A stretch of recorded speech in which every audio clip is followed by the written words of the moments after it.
Hey friends, we are down here working on the plumbing for our cabin.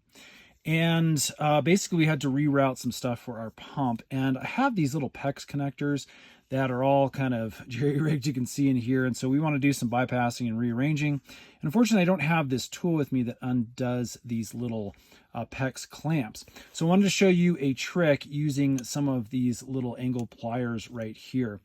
Basically, what you need to do is lift up this little tab right here where that buckle happens. You can see that little metal tab that holds the clamp in place, crimps it down, and what we need to do is bend up the end of this so that we can remove it from that little metal tab.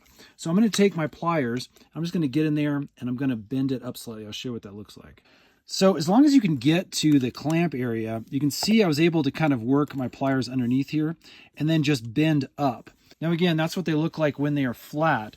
So if you can get your pliers underneath and then just bend up slightly, this is going to really give us some good leverage to now yank this off with our pliers. And what we're going to do, I'm going to need two hands to do this, but we're just going to really wrench that up and off. Again, be careful not to obviously split your PEX, but you'll see how easy it loosens up after that.